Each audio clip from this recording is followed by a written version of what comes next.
Peace and welcome.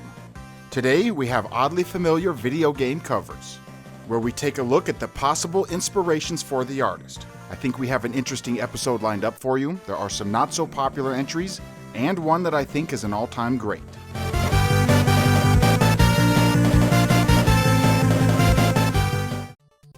Number 10 comes from Castlevania.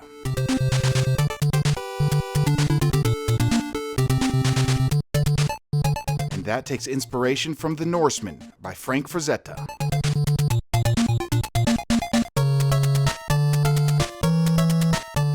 I think this one is pretty well known, so we wanted to get this one out of the way first. Frank painted this in 1972 along with at least 10 other paintings.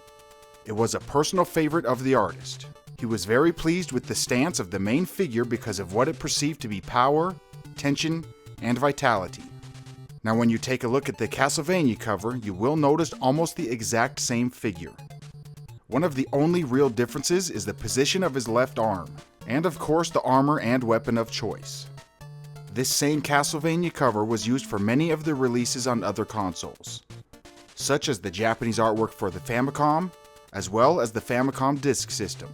And the cover for the MSX2 is just mirrored, which is kind of odd because our hero, Simon Belmont, is now left-handed. If you overlap one of the similar covers, you can see it's very close to exact, but there are a few slight differences. Either way, it's difficult to deny the influence the Norseman had on Castlevania.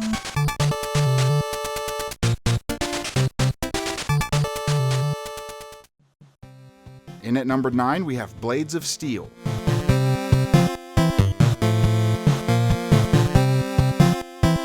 And here is Wayne Gretzky during one of his games with the Edmonton Oilers.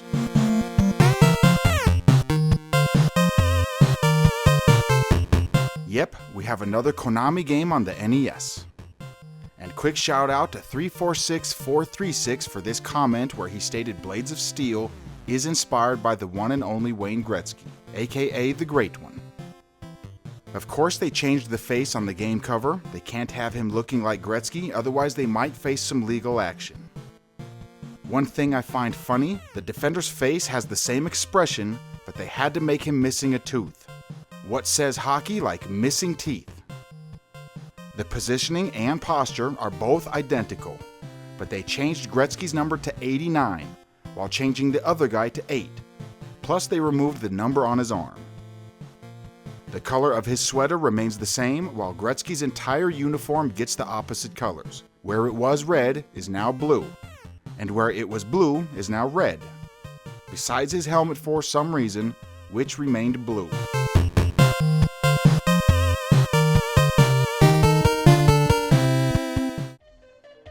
Number 8 is from a game titled Shit.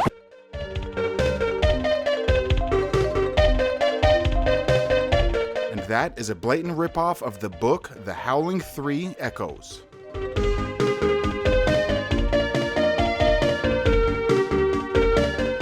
Released in the USA as just The Howling 3. The book has not been adapted for the screen and is not the same as the Howling 3 film. This book was released in 1985. And the game was first released in 1984, but does not feature this cover. This game is a clone of Pac-Man, and it even uses graphics taken directly from Namco's MSX port. The UK release, titled Oh No, does not feature this plagiarized cover. However, this cover comes from the European re-release in 1988. Anyway, the similarities are as clear as can be. I think there are only 2 changes. The first being a red color instead of an orange color, and the second being they squished the photo and messed up the aspect ratio. The Howling is more wide, while the game cover squished the image of the face. So the eyes, mouth, and everything else is skinnier than on the book.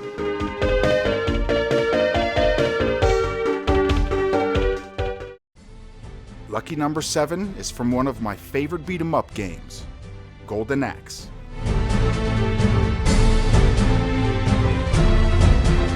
And here is actor Dolph Lundgren as He-Man. This He-Man movie, Masters of the Universe, was released in 1987, starring Dolph and Courtney Cox. I remember watching this movie and thinking it has absolutely nothing in common with the show. I was disappointed to say the least, but I digress. Both Mega Drive versions have a cover that is similar, while the Genesis version that actually came out before both Mega Drive versions opted for a cover that looks a lot less like Dolph. He has long hair all over rather than just a mullet. This one may not be exact, but with this game being released on the Mega Drive in 1990, it's around the same time as Dolph was in his prime.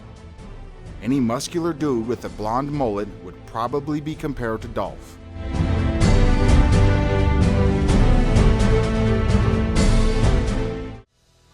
Number 6 is from another beat-em-up game, Metamorphic Force.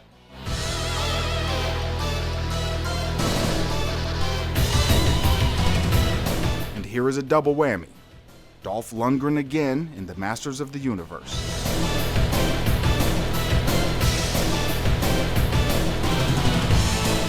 Metamorphic Force is yet another game on our list today by Konami. This was one of their very last arcade beat-em-ups. Released in 1993, well after the 1987 He-Man movie with Dolph. If you thought the previous entry looked like Dolph, just look at this one. It has his facial features down pat. Of course they have the mullet, plus the lips and mouth are nearly identical, and they even went as far to match the two little lines under his eyes. And even the few hairs near the front. I think these 3 hairs are similar on both. No matter what I look at on this Metamorphic Force cover, I will always see Dolph first of all.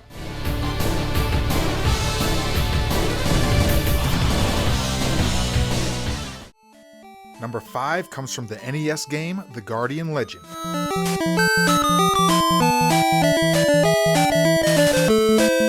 Here is a movie poster for the movie Creature.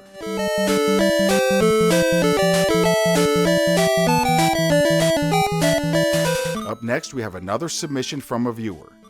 Will Mistretta stated the Guardian Legend cover is a shameless ripoff of the poster for the 1985 film titled Creature. Both have a set of eyes with a color scheme of red, yellow, and orange. Both of the eyes are where the sky should be, right above a desolate land. The game cover added some lightning for added effect. And one other difference I think worth noting is the movie cover used eyes similar to that of a snake or a cat, while the Guardian Legends cover has eyes that have more of a human look, but then has what looks like a serpent on his forehead.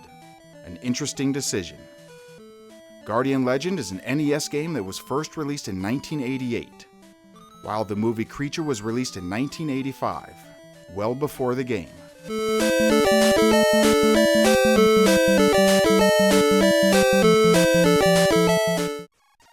Number 4 is from International Karate Plus.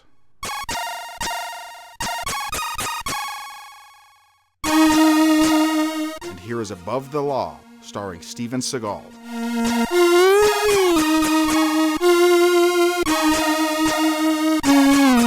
So I am sure some people thought of Steven Seagal as soon as that International Karate picture popped up on the screen. When you compare the two, the similarities are aplenty. So where to start? Let's start on the shading.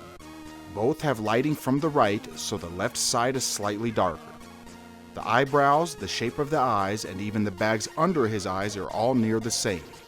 Then the nose, the mouth, and even some of the stubble from his facial hair are nearly identical. Then you can look at some of the smaller details that the artist may have picked up on when doing his art. Look at the 3 little indents that cause a shadow between his eyes. That look doesn't happen with everyone. I feel safe to say the artist from International Karate Plus took Steven Seagal's face and used it for inspiration. The movie Above the Law was released in early 1988, while International Karate Plus was originally released in late 1987. Maybe there were some promotional materials of the movie that the devs of the game saw and drew inspiration from.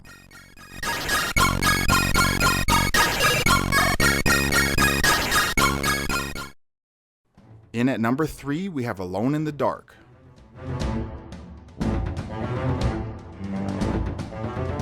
And here is the cover to the Nicolas Cage movie titled Bangkok Dangerous.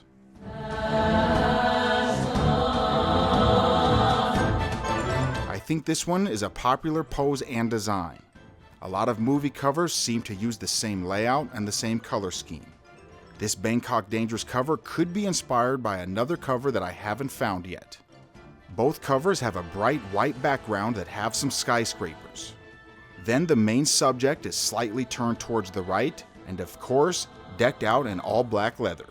Their faces are not similar, the font is different, and even the color of the font is different. With that being said, Bangkok Dangerous was released in September 2008, and Alone in the Dark was released before that in June 2008. Could this be a case of a movie cover being inspired by the game cover? Or could there have been a promotional poster for Bangkok Dangerous that the devs of Alone in the Dark saw and took inspiration from?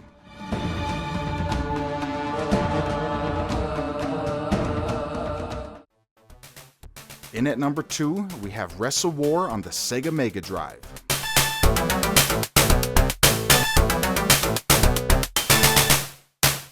And here is Hulk Hogan.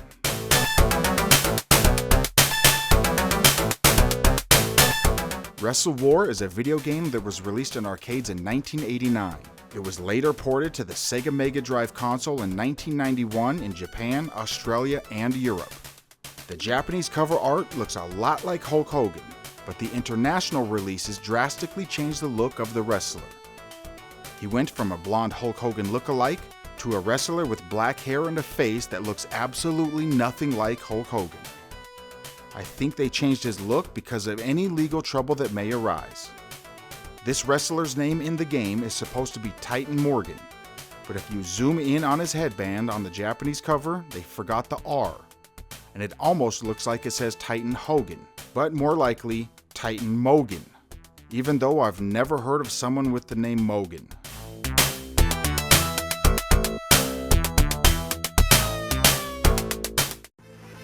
Our number 1 spot today comes from Double Dragon Advance, Billy and Jimmy Lee.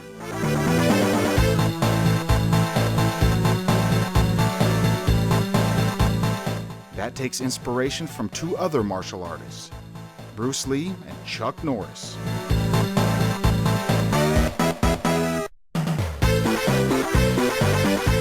So I think this is an easy number 1. We don't put our oddly familiar lists in any certain order, but we try to save our favorite one for the top spot. When it involves Double Dragon, one of our favorite franchises, and when it also involves Bruce Lee and Chuck Norris, I think it's a no-brainer.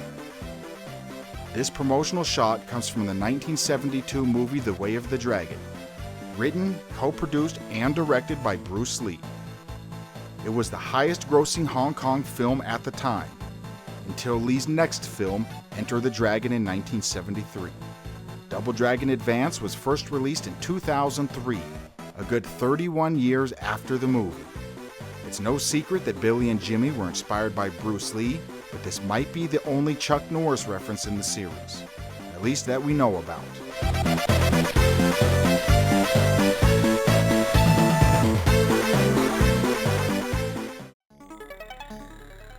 There we have the second oddly familiar covers episode in the series. We have about 15 more on our list. I assume it's only a small portion. There are a ton of covers. I think we haven't even scratched the surface. So let us know what you got, and you may see yourself in a future episode. Last but not least, shout out to gold level patrons, Bearsona, Quantum X, and Chris Hayes. I am ICC. Thanks for watching. Peace.